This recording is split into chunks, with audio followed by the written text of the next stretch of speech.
Hola, buenas tardes compañeros, gracias a todos por haberse llegado hasta acá. Bueno, este es el segundo encuentro de la materia de doctrina y militancia peronista. Bueno, acá justamente está presente el compañero Marcelo López Arias, con quien dimos la primera, que habíamos desarrollado algo de la comunidad organizada, y en este caso con la compañía del Oveja Álvarez, que profundizó un poco sobre algunos de esos temas, y que bueno, hoy como a modo de continuidad habíamos elegido el concepto o el tema del modelo de la revolución justicialista, porque justamente en lo que fue el primer encuentro se hizo un repaso de lo que habían sido las principales publicaciones de Perón y los libros que sustentan esa doctrina peronista. Habíamos hablado de la comunidad organizada, del manual de conducción política y del modelo argentino para el proyecto nacional de Perón. Y después del lado de Eva, de La razón de mi vida, mi mensaje e historia del peronismo. Eso es como base de lo que significa la doctrina, o al menos en su parte teórica, y hoy era un poco hacer el desarrollo de cómo se manifestó, cómo se concretó en los hechos dentro de la historia de nuestro país. Bueno, si pasamos, Ali, a la siguiente. Esto es un poco una de las diapositivas de la clase pasada a modo de repaso, digamos, y acá, como decía el Oveja, el peronismo no es de izquierda ni de derecha. Con este esquemita del eje cartesiano, un poco hacíamos esa distinción. En el eje azul, en el vertical, lo que serían las X, ubicamos al individualismo egoísta, que es básicamente el espíritu que potencia o que sustenta al capitalismo, y dentro de eso, como representante del capitalismo, al imperialismo norteamericano.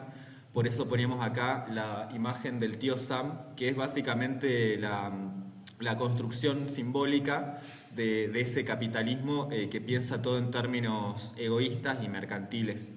Y como en el eje rojo horizontal, o que sería el de las IES, está el colectivismo insectificante, que es una manera en la que Perón definía a cómo se tradujo en la realidad las ideas del comunismo, donde había una anulación del individuo, del ser, en función de un poder que se manifestaba absoluto en el Estado. Entonces ese modelo de doctrina o de dogma, podríamos decir, lo que ha generado fue la anulación de los individuos para someterlos a una lógica de una dictadura del Estado. Entonces ahí, entre esa tercera posición, se constituye entre lo que es el individualismo o el capitalismo como la dictadura del mercado, y el colectivismo o comunismo bajo el modelo de una dictadura del Estado.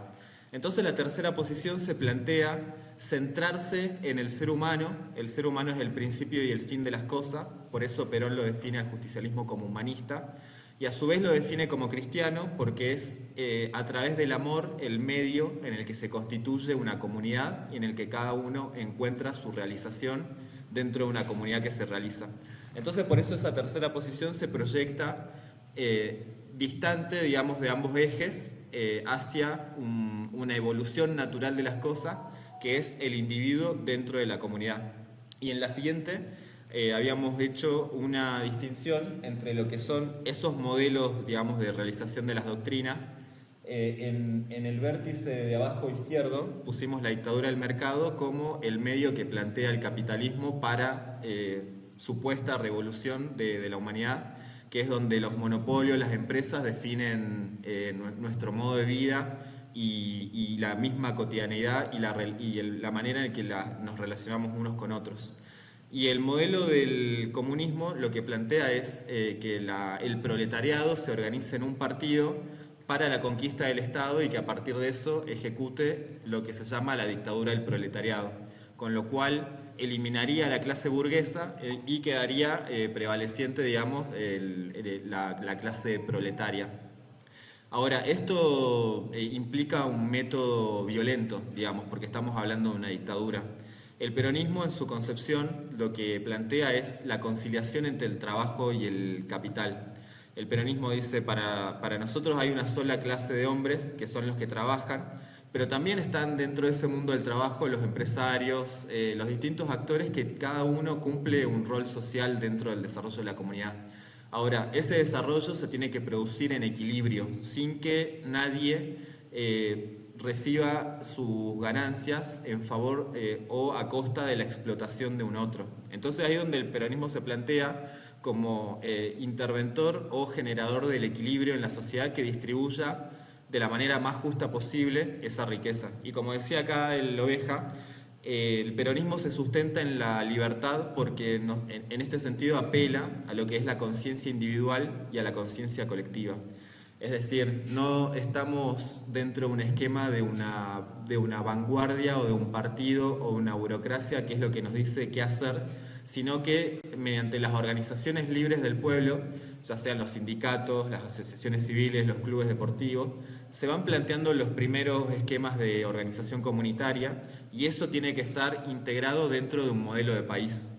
Acá justamente cuando decías, Ovejas, si vamos a ser capaces de volver a constituir un proyecto de nación, bueno, esa es la tarea y la obligación que tenemos en este momento, donde está tan destruida todo el tejido social y a su vez también la misma idea de argentinidad, que nos están tratando de enmendar todo el tiempo y hacernos sentir inferiores o que no valemos, pero en realidad, de hecho, en el afuera, en el resto del mundo, la valoración que hay de este país y de la argentinidad en particular es muy significativa. Bueno, esto era a modo de introducción. En la siguiente diapositiva ya entramos en el tema que tiene que ver con lo que decía Perón sobre cómo se constituye una revolución. Entonces, él dice, una revolución consta de 4 etapas.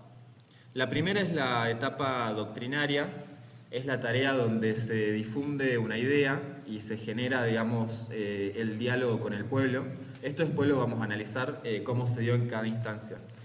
La segunda etapa es la etapa de la toma del poder, que en este caso es con esa idea que ya ha sido planteada, cómo se llega al poder o al gobierno para realizarla.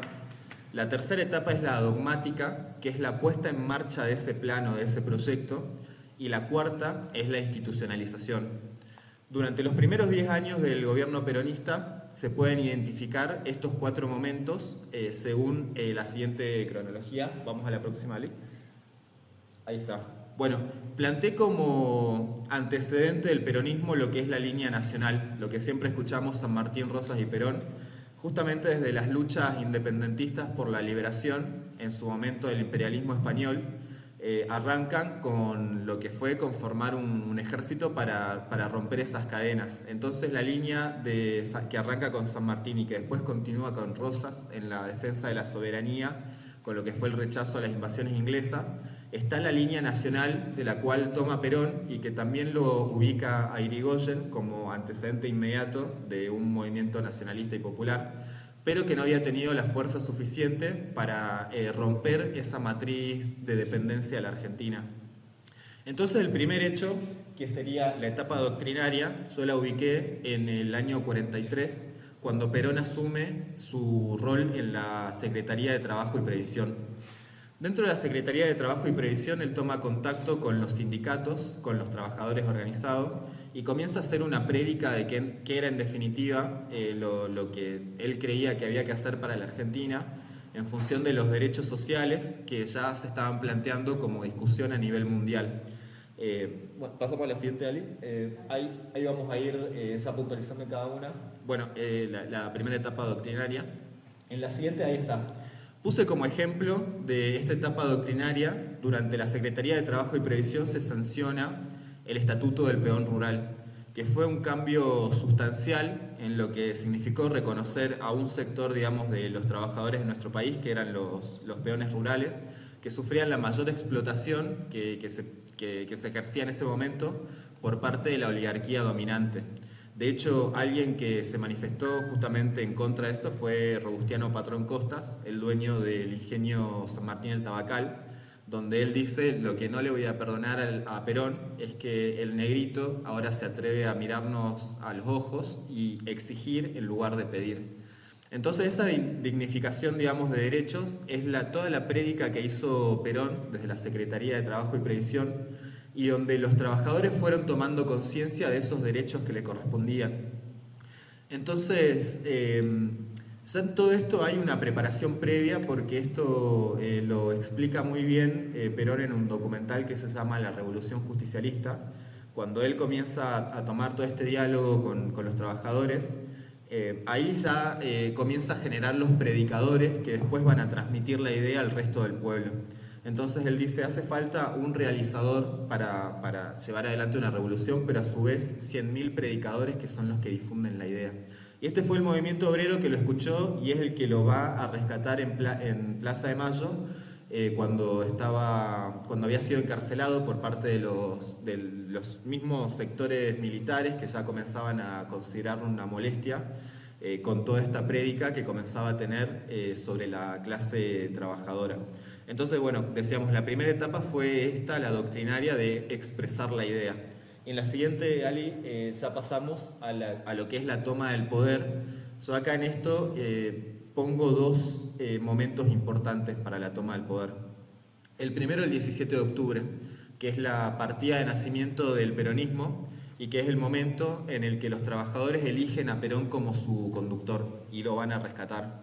Entonces, esto fue un año antes de que se ganen las elecciones, en el año 46, pero si hablamos de toma de poder, también me parece interesante para pensarlo, pensamos en que a veces significa tener o manejar los resortes del Estado, pero en la experiencia del peronismo, la toma del poder fue cuando se organizó la clase trabajadora, y cuando esa clase trabajadora adquirió una identidad propia, una organización, y fue en búsqueda de su destino. Entonces ese fue el primer paso y el necesario para después llegar, y vamos a la siguiente, Ali, a las elecciones del 46, que sería donde se termina de concretar esa toma del poder mediante el voto popular. Y esto es importante también porque el peronismo tiene una particularidad como movimiento revolucionario de que no lo hizo sobre la base de la violencia, sino que es una revolución pacífica porque revoluciona las ideas, pero esas ideas también cambian la realidad de un país y de su clase trabajadora. Entonces, las dos fotos, o la principal foto que podemos manifestar de esta toma del poder, es el 17 de octubre con los trabajadores con los pies en la fuente. Algo totalmente pacífico y con una alegría de saberse parte de un movimiento que estaba asumiendo su propio destino. Y después esto se materializa finalmente con lo que fueron las elecciones del 46, que ahí es importante destacar que a quien le ganan, o la consigna principal de esas elecciones termina siendo Braden o Perón. Braden como representante de todo el conglomerado de partidos, tanto de izquierda como de derecha, que se aliaron con este representante del imperialismo norteamericano para hacerle frente al movimiento popular que se estaba gestando desde el peronismo. Y eso a lo largo de la historia también se puede verificar en que el peronismo ha descolocado tanto a los conservadores como a los progresistas, o tanto a la izquierda como a la derecha, que asumen el lugar de antiperonistas por no comprender ese proceso tan particular que ha generado nuestro pueblo. Porque Perón, en definitiva, no fue el que lo inventó, sino el que lo descubrió a partir de su contacto permanente, digamos, con el pueblo trabajador, y que él lo pudo sintetizar en una doctrina, en un par de libros que son de los que estuvimos hablando también, pero que ese pueblo es el artífice de toda esta doctrina. Bueno, la siguiente, que me parece que es la más importante, tiene que ver con la etapa dogmática. Puede sonar medio fuerte el título porque un dogma es un esquema, un conjunto de ideas que nos pareciera cerrado, ¿no? Cuando hablamos de alguien dogmático pareciera que es alguien que no admite ideas fuera de esa ideología, pero en realidad en este modelo de la revolución justicialista, Perón lo expresa como la puesta en marcha de ese plan de adoctrinamiento. Entonces, ¿qué es el peronismo? ¿Qué es la etapa dogmática para el peronismo? Son los planes quinquenales. Los planes quinquenales son la planificación que surgió para el gobierno después de haber estudiado tanto la situación global como la situación particular. Entonces Perón en esto expresaba que estaban viviendo un mundo que ya con la finalización de la Segunda Guerra Mundial, con dos dos sectores que se disputaban esa división global, que era el bando de Occidente con los norteamericanos y el bando de Oriente con los rusos, con los soviéticos en realidad. Entonces, él dice, ante esta situación es que hay que analizar la inserción de la Argentina en ese contexto geopolítico y plantear un modelo de desarrollo, es decir, un plan de industrialización, que es lo que generó Perón con el primer y el segundo plan quinquenal, que fue justamente la puesta en marcha de toda esa prédica anterior que se había realizado en función de cómo dignificar a los trabajadores y cómo a su vez también generar la grandeza de la patria. Bueno, para este punto había elegido un pequeño video de Felipe Piña, creo que es el ciclo Conociendo la Historia, donde hay unos extractos de Perón hablando sobre el plan quinquenal, que claramente lo explica mejor que yo, así que, bueno, pasamos a la siguiente, Ali, y ahí compartimos el video y seguimos.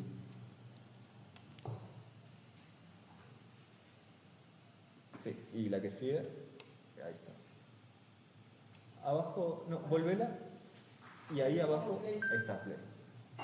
En 1947 Perón presentó su primer plan quinquenal, una idea de economía centralizada, planificada a 5 años, que trataba sobre todo de reemplazar a aquel país agroexportador por un país agroindustrial, es decir, transformar la materia prima y de esa manera financiar todas las construcciones y irrigación del Estado benefactor. Vamos a ver un informe sobre el primer plan quinquenal. Desde el Palacio del Congreso, una de nuestras instituciones democráticas, el presidente de la República, General Juan Perón, se apresta a dar al país uno de los mensajes más trascendentales de su vida de nación organizada. La puesta en marcha del plan quinquenal, proyecto en el que se expone una nueva estructuración de nuestro sistema económico y social. En nuestro tiempo, gobernar es crear trabajo. Cuando llegó el momento, lanzamos el primer plan quinquenal, que eran 76.000 obras. Indudablemente, al lanzar esas 66.000 obras, todo se puso en movimiento, el país rompió la inercia. Se puso en marcha un plan de desarrollo. La primera consecuencia fue que esos 800.000 desocupados se ocuparon en 2 o 3 meses. Cuando se ocuparon los 800.000 desocupados, los salarios subieron solos.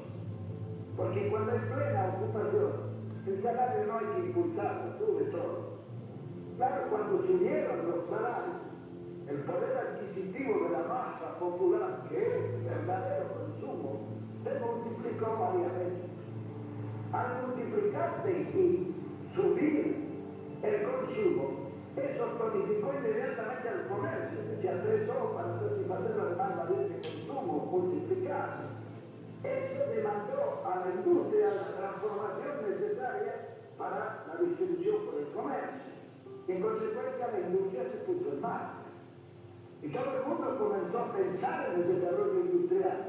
Tan pronto se puso en marcha la industria y comenzó a necesitar materia prima, la producción hubo de abastecerse. Y así el ciclo de la producción, la transformación, la distribución y el consumo quedaron, diremos, en proceso de progreso, de aumento. Naturalmente, que la habilidad nuestra no fue otra que mantener esos 4 factores del ciclo económico bien nivelados. El desarrollo es como el apetito que viene comiendo, hay que empezar a hacer. Algunos dicen que nosotros tuvimos una situación privilegiada de posguerra. No, mentira. Todo lo que nosotros hicimos fue lo que creó 10 años de abundancia y 10 años de felicidad para el pueblo argentino. Bueno, esa era la explicación que hacía Perón del plan quinquenal. Pareciera una fórmula tan sencilla, que es justamente la de dignificar con un salario que corresponda a los trabajadores, que eso motoriza justamente el consumo interno y a su vez también la posibilidad de ir generando el desarrollo industrial. Pero lo complejo de esto es que hay que tocar intereses para que sea así, porque justamente lo que viene a romper Perón fue el modelo agroexportador de un país que beneficiaba solo a la oligarquía y que subsumía a una miseria inhumana a la gran parte de la clase trabajadora. Entonces justamente para eso fue que comenzó a generar toda esta planificación, y lo importante de esto es que el pueblo era consciente de hacia dónde iba el país. Me parece que eso es importante también para pensarlo en este contexto.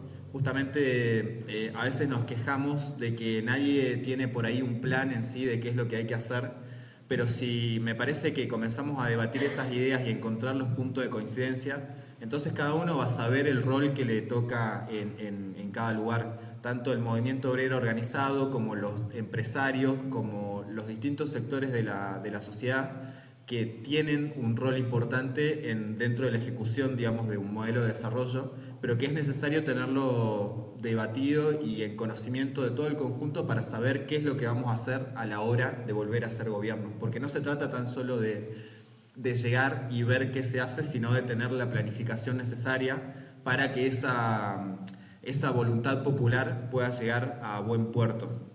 Y bueno, finalmente la última, en la siguiente diapositiva, habla de la etapa de institucionalización, que ya es donde se logra sentar las bases para que esa revolución pueda ser permanente. En este sentido, hay un hecho también revolucionario del peronismo, que fue la sanción de la Constitución del 49, donde consagra los derechos sociales, los derechos de las mujeres, de los trabajadores, de la ancianidad, de los niños, la importancia de los recursos naturales bajo el manejo, digamos, de la nación, la importancia de los servicios públicos y justamente lo fundamentales que son también en ese modelo de sociedad, y que finalmente cristaliza lo que sería un país justicialista.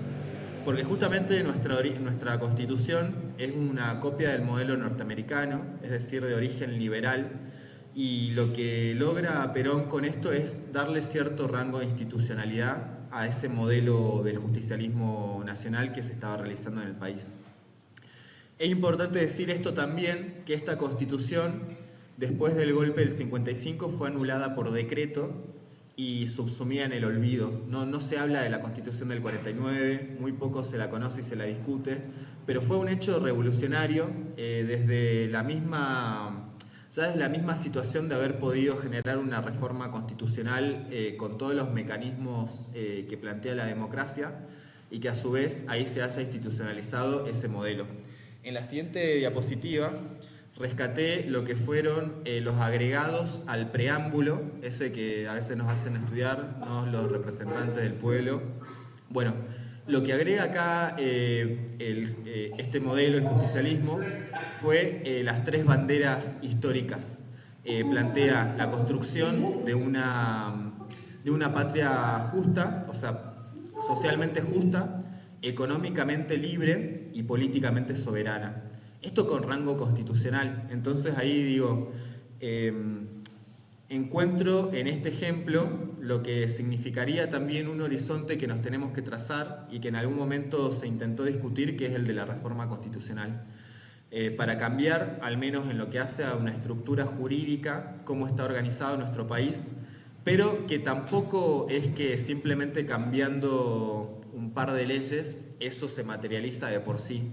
Tiene que ser justamente la concreción de todo un proceso que arranca desde el mismo pueblo, organizándose y siendo protagonista de eso, entonces poniendo su voluntad en función de esos objetivos. Y para ir cerrando lo que es esta exposición, y así abrimos el intercambio, la conversación, quería rescatar justamente estos elementos porque me parece que nos pueden ser útiles para pensar este momento que estamos atravesando, donde venimos de una destrucción muy profunda de nuestro movimiento nacional, del peronismo en sus formas, en sus principios, en su doctrina. Entonces volver un poco a las fuentes implica también tomar contacto de nuevo con el pensamiento original. Esto de volver a las raíces tiene que ver con volver a agarrar los libros escritos por Perón, por Eva, discutirlos, tratar de pensarlos en contexto actual, porque a partir de ahí tenemos un modelo que ha funcionado, que le ha demostrado al mundo que se puede realizar una revolución en paz y que garantice la felicidad de un pueblo, y que eso ha sido respondido a su vez con un salvajismo que pocas veces se ha visto en distintos lugares. Y básicamente en la historia de nuestra patria grande, la reacción que ha generado el peronismo desde los sectores antiperonistas, gorilas, fue fusilamientos, persecución, bombardeos. Entonces, si es que el peronismo pudo resistir a todo eso durante tantos años, pudo resistir a 18 años de prescripción, pudo resistir a la muerte prematura de su jefe espiritual, que fue Eva, y después a la muerte de su principal conductor, que fue Perón, y aún así haber atravesado una dictadura de las más sangrientas que conocimos, haber atravesado también la hegemonía del neoliberalismo, que en nombre del peronismo vino a destruir también esas chimeneas, esas fábricas, esa industria que había generado el peronismo, y a su vez también resurgir de alguna manera, que es lo que sentimos con la década ganada, o al menos a título personal, como una vuelta también a esas fuentes del peronismo, a volver a dignificar al pueblo trabajador, a volver a plantear la soberanía, la justicia social, a la independencia económica también con el desendeudamiento que se produjo de los organismos internacionales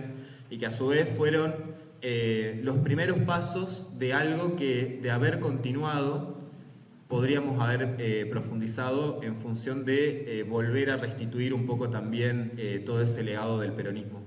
Pero bueno, en medio de eso nos pasó un Macri, nos pasó un Alberto Fernández también, que en nombre del peronismo ha generado un daño enorme, pero que queda en nuestras manos hoy en estas instancias, en estos encuentros, en estos diálogos, poder volver a plantearnos en definitiva qué significa ser peronista y sobre todo qué significa ser peronista en este contexto, donde ante nuevamente un mundo en guerra que estamos viviendo con la matanza entre pueblos y un sistema que se ha consolidado, digamos, en una inequidad y en una desigualdad como nunca antes se ha visto, con toda la concentración de la riqueza que hay, pareciera que queda solo la desesperanza. Pero me parece que nosotros, a partir de nuestra historia y nuestra tradición como pueblo que ha tomado las riendas de su destino, tenemos la obligación, no tan solo para los nuestros, sino con todos los pueblos del mundo, de poder ofrecer una esperanza y un proyecto de mundo posible. Porque en esto también, para concluir, Perón decía, hay que adecuarse a la evolución natural de las cosas, del universo en sí. El ser humano ha pasado a lo largo de su historia a integraciones cada vez mayores, desde el individuo aislado hasta la familia, de la familia a la tribu, de la tribu a la comuna a los estados-nación, de los estados-nación al continentalismo, y hoy finalmente estamos atravesando la etapa del universalismo, que es donde ya todo el destino de la humanidad está comprometido en que los distintos países y los distintos gobiernos asuman la conciencia de que estamos atravesando una crisis global con todo lo que hace a la crisis ambiental. Entonces no va a haber realización de ningún país posible si toda la comunidad internacional no se pone de acuerdo para que haya una realización en conjunto, esta vez de la humanidad. Entonces, como a modo de conclusión de esto, simplemente decir que el peronismo sigue siendo una revolución inconclusa, porque así lo ha demostrado a lo largo de su historia, y nosotros hoy tenemos la obligación de poder concluir esa revolución, que tampoco va a depender de una sola generación. Esto cuando Perón decía hay que institucionar la revolución, eso va a depender de que las generaciones posteriores continúen con la tarea, pero que en este caso es necesario volver a sentar unas bases que nos den un horizonte y que a partir de eso el pueblo argentino nuevamente se pueda sentir dentro de la construcción de un destino de grandeza de la patria y de felicidad del pueblo, que en definitiva es lo que nos motiva y lo que nos define como peronistas. Así que bueno, sin más para decir, concluyo mi parte, compañeros. Gracias nuevamente y bueno, ahora vamos.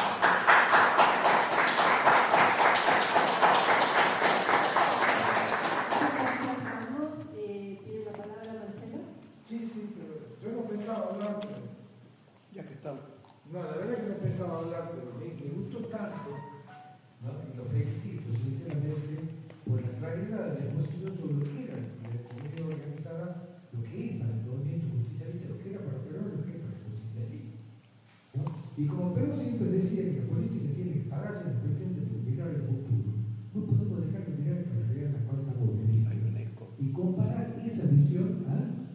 No hay un eco del parlante. Y comparar esa visión con la realidad que estamos viviendo hoy. Hoy vivimos en un país donde hay un gobierno, ¿no?, que dice que odia al Estado, odia la salud pública, odia la educación pública, ¿no? Cree que todo esto tiene que dejarse que sean los sectores empresarios más concentrados que manejen todo el destino del país. Y esto tenemos que leer esta realidad, retomar los principios de la economía organizada, de ese que quiere un Estado presente, que ayude a equilibrar, que ayude a desarrollar, a generar industria, a generar empleo, y tomamos el compromiso de que con esos principios cambiar esta realidad que estamos viviendo. Nada más que eso quería decir. Gracias, compañero. No, yo quería plantear, o sea, muy organizada, podemos ser más tiempo que estamos avanzando. Quería plantear, quería preguntar qué tipo de democracia tiene que haber en un Estado justicialista, porque el modelo argentino habla de una democracia social, que es distinta a la democracia liberal. Sí. Ha dado solución a los problemas de los sectores populares. ¿Puede profundizar en el tipo de democracia que tiene que haber en un Estado justicialista? Perdón, Sí. quisiera, no necesito. No, está bien, porque aparte no funciona bien. Doctor, vine muy contento digamos, al renacimiento, al movimiento que se está queriendo hacer, porque creo que nos falta como justicialista la esencia, esa esencia, ¿no es cierto?, del poder del pueblo. El poder del pueblo, ¿no es cierto?, que se manifieste. En estos momentos nosotros tenemos a todos los dirigentes en los puestos necesarios, en los puestos dirigenciales, me parece que solamente por marketing. Están puestos por publicidad, no por la base. Y la base, ¿no es cierto?, el pueblo no puede reclamar. En este momento estamos atados de mano y con una faja en la boca no podemos decir nada. Y es lo que nos llevó a tener semejante payaso, ¿no es cierto?, en la presidencia. Es consecuencia de eso. Entonces nosotros como justicialistas creo que deberíamos participar más al pueblo, entrenar más al pueblo para que participe, ¿no es cierto?, en política, en justicialismo, por supuesto, primero que nada, pero para que participe y siga, sea el reclamo, si sea una movilización, si sepa la persona que está dirigiendo qué es lo que necesita, porque si no acá toman decisiones o ven proyectos en un escritorio y no en la necesidad o en la conveniencia de todo el pueblo. En este caso, el justicialismo tenía una cosa, digamos, muy definida, teníamos un norte muy bueno, que no lo supimos mantener por la dirigencia. O sea, la militancia tuvo, pero creo que faltó la participación de la base, la participación de la gente, ¿no es cierto?, y no tanto del dirigente. Nosotros se nos fue de la mano.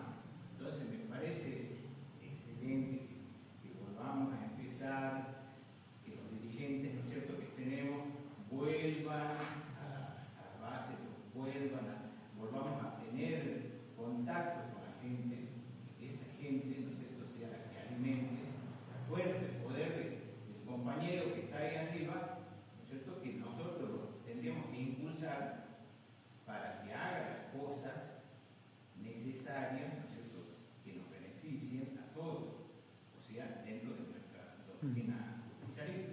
Sí. Bueno, eso era lo que quería acotar. Bueno, muchas gracias por su intervención, compañero. De hecho, me quedo con el principio de su respuesta que a lo que plantea acá el compañero Mauro. Es el poder del pueblo lo que nos da la fuerza para llevar adelante un proceso de liberación. Y en esto, lo que decía, que plantea en el modelo argentino la democracia liberal, Perón la llamaba el demoliberalismo burgués, que es la democracia liberal, o sea, donde la representatividad se delega en un tercero y que ese tercero se transforma en una clase política, políticos profesionales que solo terminan siendo ocupadores de cargos, digamos. Entonces hay claro, entonces la participación del pueblo se ve velada ahí, porque también pareciera que es ir, depositar el voto y esperar que esas personas cumplan con lo que se supone que uno espera, que muchas veces no está muy en claro tampoco, pero como decía, hay que darle un mandato a los representantes. Y en definitiva, los representantes van a ser esclavos de ese mandato porque en la medida en que no lo cumplan, tienen que dar un paso al costado, que es básicamente, sí. Y cerraba con esta cosita, de que ahí también volver a reivindicar justamente el poder popular, es que el peronismo, esto lo decía alguien a quien banco mucho, no viene a ofrecer cargos. El peronismo viene a ofrecer una revolución. Los cargos son importantes y los compañeros, como decía la oveja, tienen que estar preparados para cumplir esos lugares, pero en definitiva solo es la comunidad organizada, el pueblo movilizado, la clase trabajadora organizada y movilizada, lo que va a permitir que esa revolución llegue a su fin, digamos. Y bueno, me parece que ese era un poco... Y acá el compañero. Le voy a contestar un poco al compañero. Hay una reflexión que hay que hacerse cuando hablamos justamente que el poder sale del pueblo, emana del pueblo. El pueblo es quien dirige. Pero era sensible a eso y conducía ese proceso de sensibilidad de rumbo a una doctrina. Pero no era enemigo del desorden. Siempre hablaba que el anarquismo, como las fuerzas liberales de por sí, tienden al desorden. Pero siempre pensaba que el orden era la forma de administrar y de conducir. Nosotros en Salta, y nos conocemos, hemos fallado en algunas de las etapas de cómo hacemos por organizar el territorio. Y no solo en el peronismo, sino también en otras instancias. Se desapareció desgraciadamente la unidad básica. En los sindicatos, por ejemplo, habían casi siempre un secretario político, que también era una forma de expresar dentro de un sector una manifestación política. Y fíjate que también en las organizaciones de municipios, los sectores vecinales no cumplían con el rol que supuestamente era de receptor, organizador y proyector de necesidades de su propio territorio, de su propio barrio. Tenemos un déficit, hay que charlarlo, hay que hablarlo para ver cómo es la transmisión de uno a otro y de otro a miles y cuál es el camino y a dónde sintetiza. Capaz que ya no es malo el centro vecinal, capaz que cambiaron muchas cosas, muy posible. Bueno, ya lo he cambiado. Y de ahí te viene un interrogante que yo siempre me pongo. ¿Ha perdido el peronismo en esta elección? El peronismo. ¿Ha perdido en esta elección? Yo me pregunto. Algún día lo charlaremos. Quería saber cuál sería nuestro plan quinquenal. Creo yo que es lo fundamental como para empezar a seguir un camino. ¿Cómo nos podríamos llevar adelante? ¿Dónde nos podríamos organizar para empezar a planearlo? ¿Quién lo tenía? Claro. Bien. Sí. Bueno, hiciste la pregunta clave de este momento, compañero, que es lo que un poco nos estamos preguntando todos, ¿no? Bueno, están sonando algunos nombres de posibles candidatos. ¿Cuál es el plan que plantea cada uno de ellos y dónde lo discutimos? Yo, uno de los pocos que he visto presentar un plan económico es a Guillermo Moreno. Y ahí he escuchado propuestas de otros candidatos, pero me interesaría mucho poder saber en profundidad qué es lo que piensa hacer con el país cada uno de los que aspira a ser representante del peronismo y más en esta etapa. Y que a eso además también nos va a saltar la discusión entre nombres, con la particularidad que pueda tener cada uno también, porque es cierto que Moreno está diciendo cosas difíciles ahora, pero que al menos disparan el debate, ¿no? Entonces, Perón decía, gobernar es crear trabajo. Bueno, ¿cómo creamos trabajo? Con este contexto también de lo que va a dejar Milei en definitiva es la preponderancia de muchas multinacionales que se van a apropiar de nuestros recursos y de nuestros distintos sectores de la producción. Entonces, a partir de eso, si decimos que gobernar es generar trabajo, ¿cuánto es la cantidad de trabajo que necesitamos generar? Además también en las distintas regiones, porque muchas veces la discusión de este país se reduce a lo que pasa en Buenos Aires o en la centralidad. Entonces nosotros acá, al menos como salteños, como militantes peronistas, tenemos el deber de pensar en eso, ¿no? Pensar en nuestra provincia, dónde queda la riqueza de nuestra provincia y por qué eso no está generando trabajo y valor agregado para los miles de salteños que están resolviéndose la economía como pueden. Entonces no es que no tenemos recursos, falta, me parece, discutir esa planificación y ponerla en práctica. Entonces, sabemos que el horizonte del peronismo es el modelo industrial, eso está claro. Entonces, digo, con los recursos naturales que tenemos, ¿cómo agregamos valor y cómo generamos industria de eso? Ahí hay que poner las mejores cabezas, los expertos o los que mayor experiencia tengan, pero si no hay una base doctrinaria, también eso va a ser bajo la lógica del mercado, de lo que sea rentable y no de lo que sea socialmente útil. Entonces ahí me parece que es donde el peronismo se tiene que plantear este diálogo también entre los sectores empresarios, el capital y el trabajo, digamos, ¿no? Que en definitiva es lo que genera o motoriza una economía y que eso con la justa distribución de la riqueza, de las ganancias que genera, va generando prosperidad en el pueblo y, bueno, felicidad y grandes. 50-50. 50-50, claro.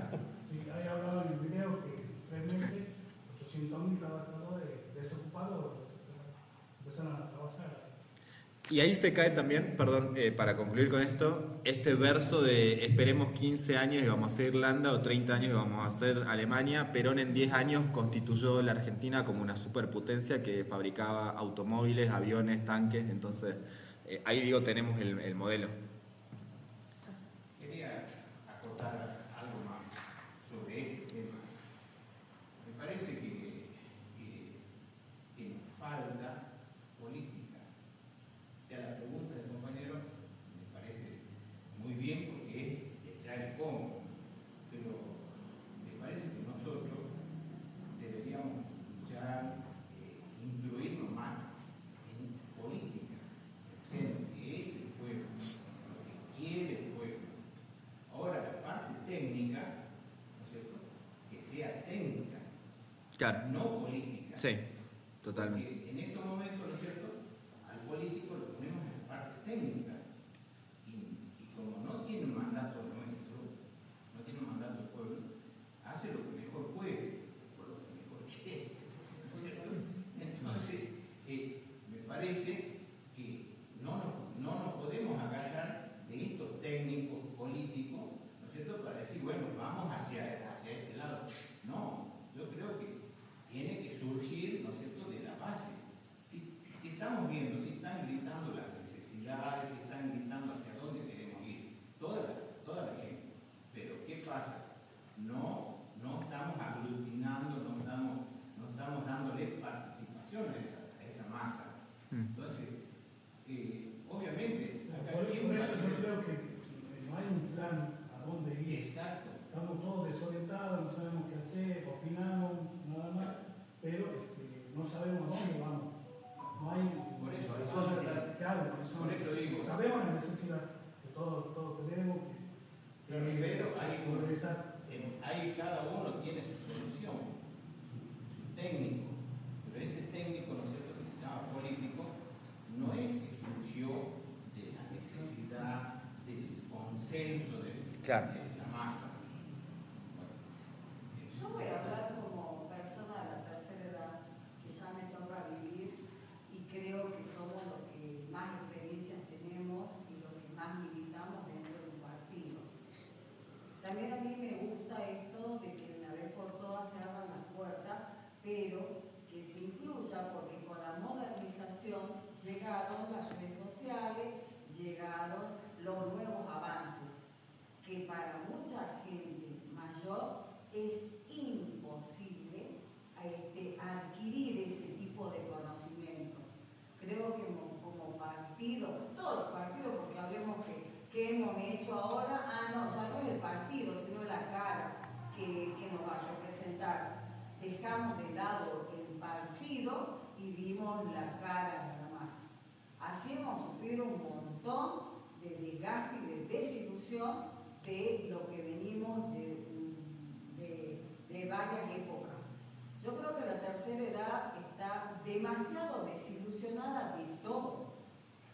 todo, ¿por qué? Porque vemos que los sindicatos se tiene que morir el que está al frente de un sindicato para ver de que haya un cambio en ese sindicato. Entonces, así hablamos también de las obras sociales, que se llega a la tercera edad y por Dios, mejor que no te enfermes porque te das cuenta la calamidad de obra social que tenemos. Que si no pagas un plus, bueno, andate al hospital público. Entonces, ¿para qué tenemos una obra social? Hace 3 años que me jubilé y realmente veo la decadencia total en la que estamos. Y lamentablemente el joven que vive de las redes, del Instagram, del Facebook, de todo eso, deja de costado, y en toda familia hay una persona adulta mayor que no la tienen en cuenta y que la dejan. Por eso, por ahí yo me siento dolida y me dicen, Mirta, ¿vas a ir a la marcha? No voy a ir, porque cuando fue la marcha de los jubilados, a ver, no teníamos muchos jóvenes, no teníamos nuestros nietos, nuestros hijos al lado. Bueno, yo sí los tuve, pero había gente que lloraba porque decía, no me quería acompañar nadie. Entonces tenemos que rescatar esa tercera edad que está, y lamentablemente hoy ninguno de los funcionarios que están arriba y que los ayudamos a que lleguen ahí, diputados nacionales, que nos prometieron cosas chiquititas. Hoy por hoy, el centro de jubilados se está cerrando. ¿Por qué? Por falta de recursos, por falta de que ya no hay ningún incentivo que diga, a ver, sigamos, tenemos que cuidar ahora la salud mental del adulto mayor. Y somos muchos, no somos pocos, somos muchos. Entonces, a mí esto sí me gusta. Y yo creo que antes las casas que teníamos, que iba todo el barrio, era mejor que el centro vecinal. Si ahora hablamos de centros vecinales, ¿sabes qué me da vergüenza? El mío, no sé, no llamó a elecciones hace como más de 15 años. Y así están todos los centros vecinales. Ya prácticamente el centro vecinal, ¿y para qué? ¿Para qué lo tenemos en el barrio si ni siquiera forman una mesa de diálogo donde estaba la iglesia, la policía, el centro vecinal, el barrio? Ahora no, vienen punteros políticos de otros barrios para representar un barrio. O sea, todo eso se ha ido desgastando con el tiempo. La verdad, tenemos que empezar de nuevo con las bases. Va a ser duro, pero yo creo que sí lo vamos a lograr, porque hay gente que quiere salir a luchar y lo estamos viendo hoy por hoy, porque tenemos un denominador común, que es mejorar la calidad de vida de todo un pueblo. No es de uno, sino de todo un pueblo, porque la estamos pasando realmente muy mal. Eso es. Bueno, gracias compañera Mirta, mi madre, por venir y por la intervención. Justamente lo que decís es real porque yo lo vi el otro día en la marcha de los estudiantes. Cuando marcharon los jubilados no hubo el acompañamiento de la comunidad como sí lo hubo en la marcha de los estudiantes, entonces ahí también es preguntarnos qué nos está pasando, si justamente el peronismo, como decíamos acá en la Constitución del 49, ha reivindicado los derechos de la ancianidad. Son innumerables las cosas que Eva, sobre todo, ha hecho por los adultos mayores. Entonces, este es un gobierno que nos está planteando que esos adultos mayores hoy sobran en la sociedad y que se tienen que morir porque por eso les sacan todos los derechos que les corresponden y que adquirieron por toda una vida de trabajo. Entonces digo, si ahí no partimos desde la sensibilización que nos tiene que generar eso, y a su vez también no vamos articulando todas los sectores que se están viendo perjudicados, porque en definitiva acá es todo el pueblo el que está sufriendo. Ahora, si salimos segmentados, los jubilados por un lado, los estudiantes por el otro, los trabajadores de tal o cual empresa por el otro, nos van a comer de a uno. Entonces, si esto tiene que servir para algo, es que para que se vuelva a organizar esa comunidad. Y como decías, ahí destaco mucho también esta cuestión de la experiencia de las unidades básicas. La unidad básica fue históricamente el núcleo primario donde se encontraban los compañeros, los peronistas, donde discutían la realidad inmediata de su barrio y a su vez también la política general de las cosas. y a su vez también donde se accionaba. Entonces ahí ese es el principio de una comunidad organizada.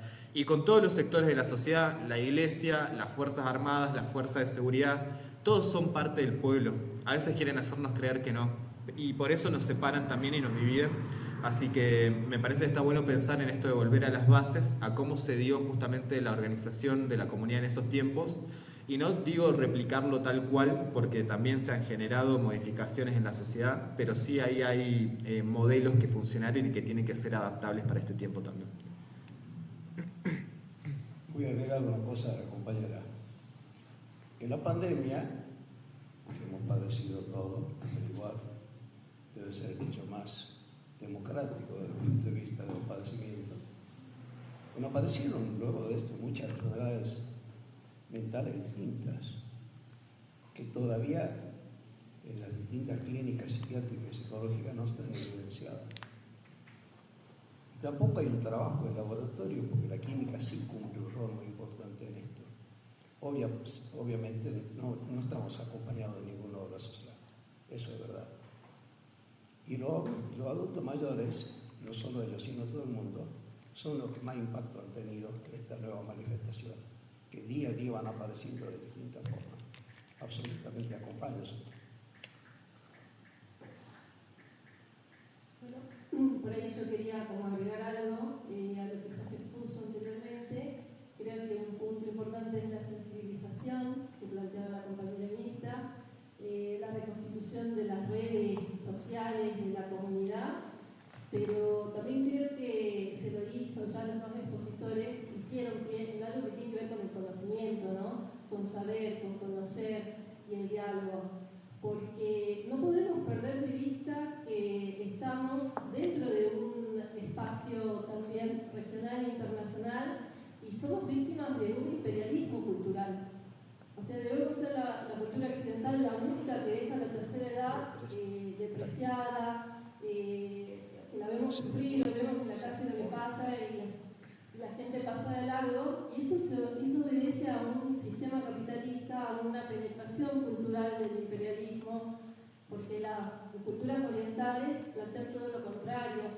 Creo que por eso también hay como que volver a las bases, pero también tiene que circular el conocimiento y tiene que haber la mediación de la palabra, que es una frase que en algún momento Luis Álvarez en las charlas me dijo: creí siempre en la mediación de la palabra, pero creo que también no hay que desprenderse de ese contexto internacional, de esas coyunturas brutales que estamos atravesando, y que también la pandemia tuvo mucho que ver, ¿no? con un estadio económico, con un proceso y una mutación, un cambio de paradigma. En ese sentido es como muy importante tener todos los elementos presentes para poderlos llevar al diálogo, pero también a la construcción social. Y entre que nosotros hablábamos, recién se sube a las redes que mientras estamos acá, o sea, la realidad también afuera nos va como comiendo, ¿no? Dicen que la semana que viene cerraría por decreto el hospital que dejaría 600 trabajadores, que es el Hospital Mental Laura Bonaparte. O sea, eso se subió recién a las redes. Para que nosotros podamos ver con a lo que me refiero es con la velocidad, la veracidad con que actúa este sistema, no pierde tiempo en la brutalidad. Creo que eso tampoco tenemos que dejarlo como a un costado. Está bueno el diálogo, está todo, pero sí o sí tenemos que volver a la organización. Es urgente el diálogo, porque mientras estábamos acá se subió a redes eso, o sea, la brutalidad de este sistema, y que de última, sí, para nosotros la cara visible es Milei, pero ¿a quién responde Milei? ¿A qué centros internacionales económicos responde Milei? ¿Qué modelos y qué paradigmas están cambiando a nivel mundial? Por ahí es como que también llevemos eso a la reflexión. Y por ahí es como que romantizamos mucho algunas cosas, pero vamos desconectándonos con la realidad. Y la realidad es brutal. Bueno, rescatando más o menos un poquito de todo acá lo que dijeron, un poquito de cada uno, yo Yo creo que acá se ve claramente un pensamiento soberbio. Y tengamos en cuenta de que la soberbia genera muros, crea muros, no así los puentes. Siendo humildes, por decir poco, reconociendo también los errores, que forma parte de la humildad, y se reconstruye, digamos, el puente ese. También, como decía así la compañera también, la desvalorización del adulto mayor, también del niño. Tengamos en cuenta que si hoy tenemos un niño que naturaliza la violencia, como la que está reflotando todo ahora, vamos a tener un adulto violento. Y a su vez también ese adulto que va a generar, digamos, la violencia en ese adulto mayor. Como decía hace rato la profe ahí, creo que es la única parte del mundo que no se le da ese valor y ese lugar a ese adulto que no es escuchado. ¿Y por qué? Precisamente por la violencia, precisamente por la falta de humanización de nosotros mismos, ¿no? Y haciendo acotación también a lo que decía recién del tema de que estamos en el mes de la salud mental, que recién ahora se está prestando atención y se está dando lugar a esa salud mental, pero no es la única parte. Conozco claramente lo que está generando o lo que generó el tema de la educación, en la parte de la educación. Conozco claramente, digamos, lo que ocurre ahora en estos precisos momentos en lo que es en las escuelas rurales. En las escuelas rurales también se hizo como un paneo, digamos así, y se han unificado, por ejemplo, va a mira a cerrar ese tipo de escuelas rurales, ¿no? Donde concurren. Yo, por ejemplo, conozco una escuelita en Chicoana, allá en Villavista, claramente. Allí iban 88 niños. Ahora se han matriculado, creo que 77. ¿Por qué? Porque, bueno, ya los niñitos que iban a séptimo grado ya han egresado, ¿no es cierto? Y no hay más matrícula. Entonces, los grados que suponte que tienen 4 o 5 niños, los van modificando. A su vez ahí, ¿qué pasa con los maestros?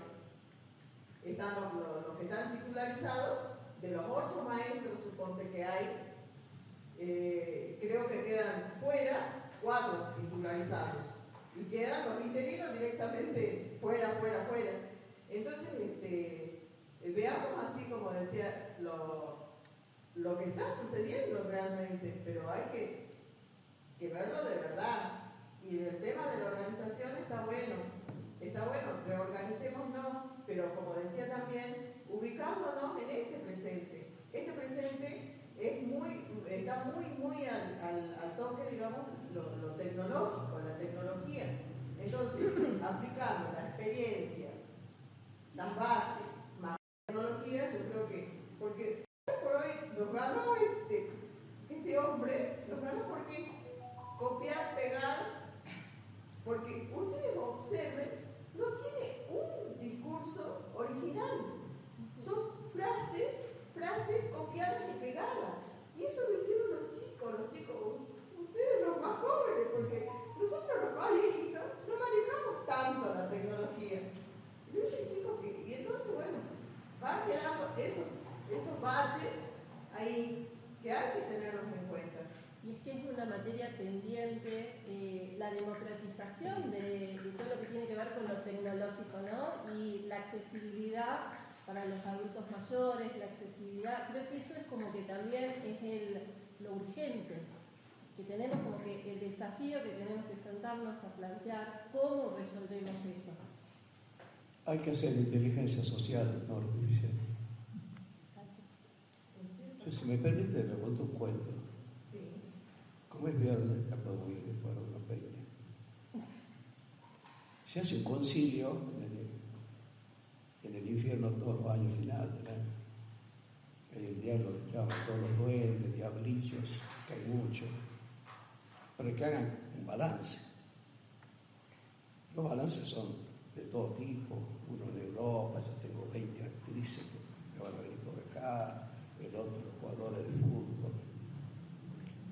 Y Mefistófeles, que es el segundo de los príncipes del reinado del infierno, se le acerca a Lucifer y dice: allá hay un peticito, que no era yo, sobrerudo, que es el que más trae acá.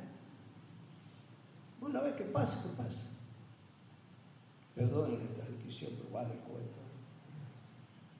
Acá me están diciendo que vos sos el capo, que el que más alma traes. ¿Cómo es? Para mí es fácil. Alguien está, un borracho está chupando y está por dejar, yo le digo: no haga nada.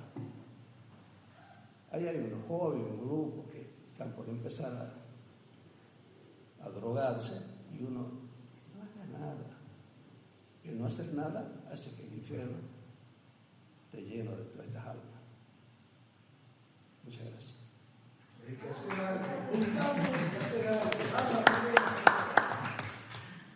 ¿Alguien más? ¿Puedo aportar algo más? Discúlpeme. No, compañero, para eso es este espacio.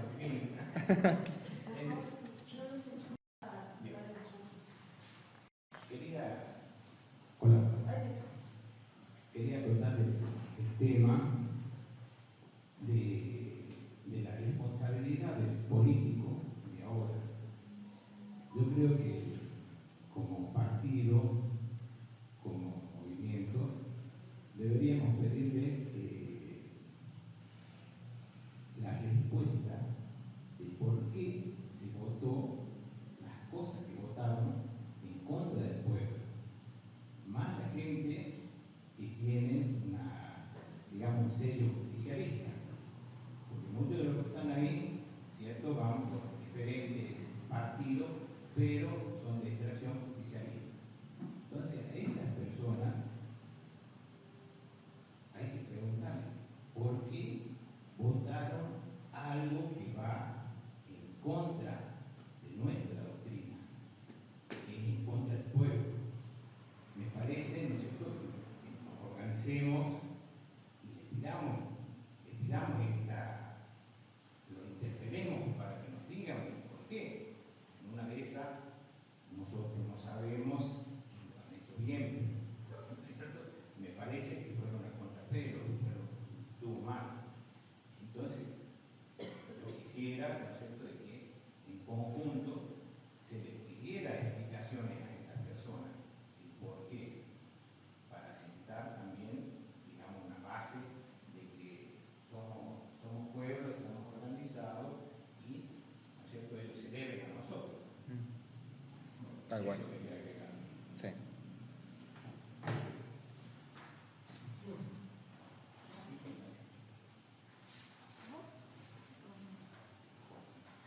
Sí, una última cosita, nada más. Yo creo que ya estamos.